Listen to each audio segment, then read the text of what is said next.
त्यागी शुभ 24 रफ्तार मीडिया से।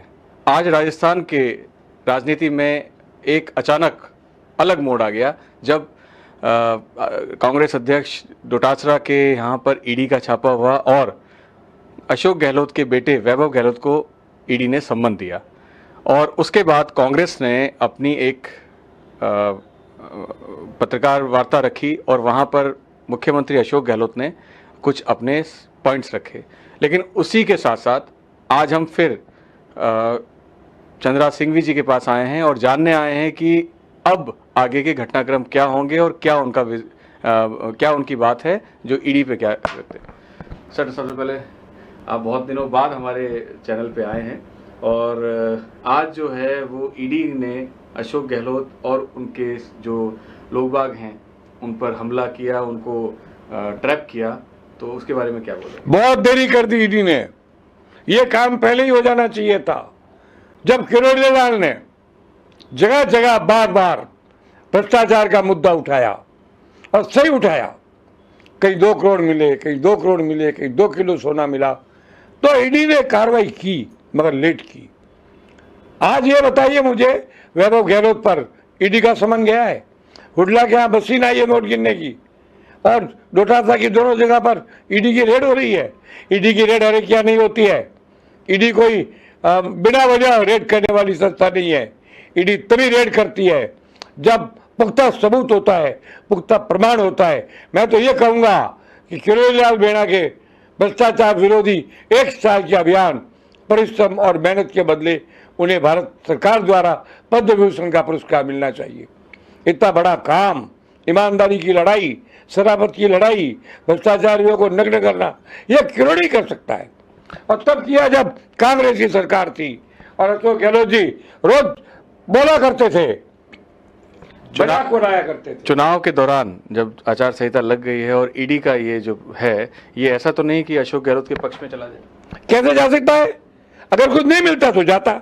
मिल गया ना, डोटासरा का नोट गिनने की मशीन आई पड़ी है।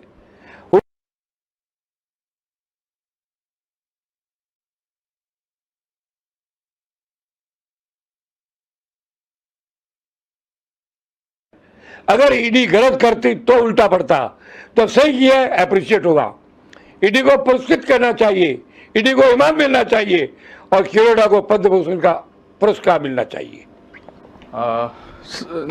लगभग 1 महीना बचा है चुनाव का, 1 महीने से भी कम बचा है। अगली 25 तारीख को वोटिंग हो जाएगी। इससे राजस्थान की राजनीति में क्या फर्क है? फर्क है, वैसे ही गहलोत हार रहा है, बुरी तरह से हार रहा है। कहीं इसके आदमी जीत ही नहीं रहे। खाली एक जोधपुर की सीट है जिस पर उसके सामने कोई कैंडिडेट तगड़ा नहीं मिल रहा है।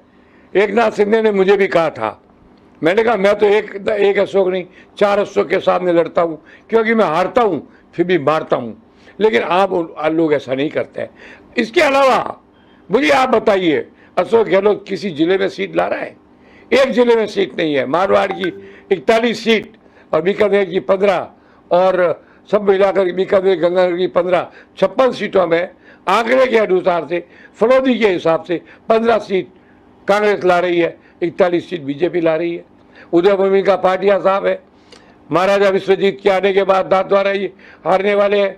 के गुप्ता का नाराज न हुआ तो भी कांग्रेस बुरी तरह से नाराज हुआ तो कांग्रेस बुरी तरह से हारेगी। जगह जगह कांग्रेस की हार है। गेम तो खत्म हो चुका, चुनाव समाप्त हो चुका, फैसला आ चुका, केवल घोषणा बाकी है।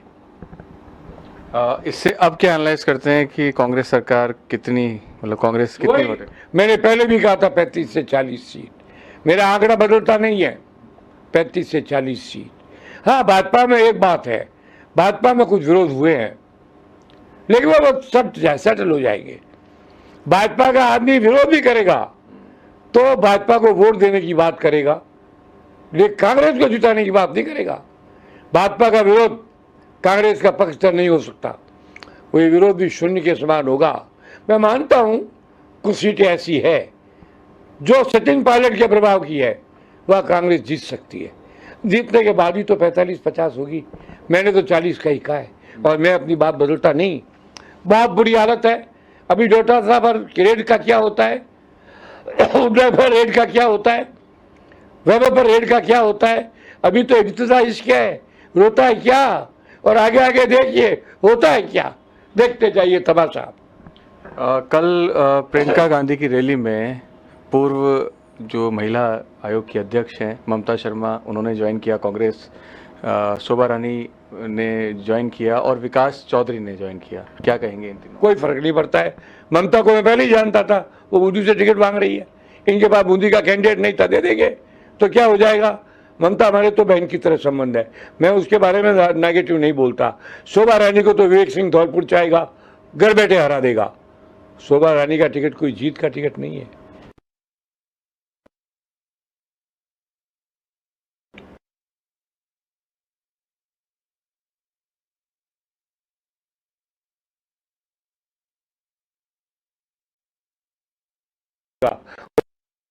और किसी हालत में अपनी पार्टी को जिता देंगे तो जिता देंगे। ममता शर्मा की हालत तो कांग्रेस की है, वो कोई फर्क नहीं पड़ता है ज्वाइन करने नहीं करने से।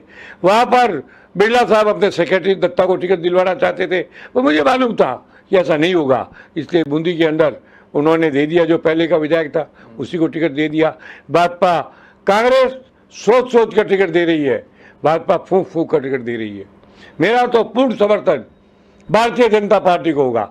आज भी मैंने बंबई मेरी पार्टी के महासचिव और एक नाथ शिंदे के निकटतम आदमी को पूछा था, क्या है आपकी इच्छा साहब है, एक विचार वाली पार्टी को जिताना है। लोगों ने कहा आपको क्या मिलेगा, मिलने तो भिखारियों को जाता है। मैं राजनीति का भिखारी नहीं हूँ, मैं राजनीति का अपने आप में एक व्यक्तित्व हूँ। मुझे चाहिए कुछ भी नहीं, मुझे परया चाहिए कांग्रेस की, मुझे विदाई चाहिए गहलोत की, और वो होगी। सर, पर आप लोगों के चक्कर में या शिवसेना के चक्कर में बेचारा कूड़ा मारा गया, ना वो इधर के रहे ना वो उधर के वो रहे। गुड़ा जाने, गुड़ा जी आए मुझसे पूछ के नहीं आए थे, मैंने प्रस्तावित नहीं किया था। एक नाथ शिंदे गए थे, मुझे बताया स्टेट का प्रभारी था, मुझे इतना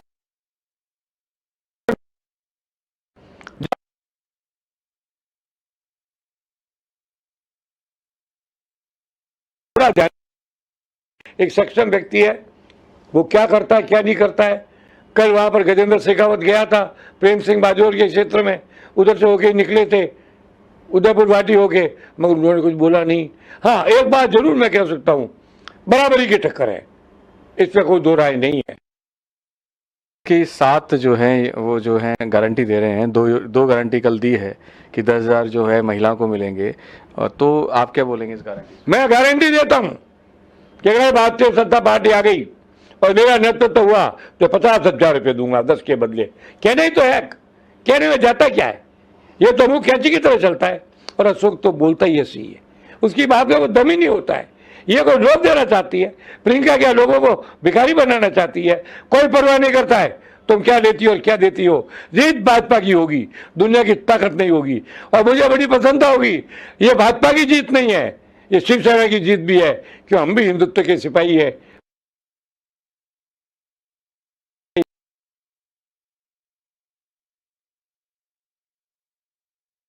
जीवन में कभी नरेंद्र मोदी का विरोध नहीं करूंगा, यही मैंने उनसे कहा था। हम अपने अपनी बात पर कायम है।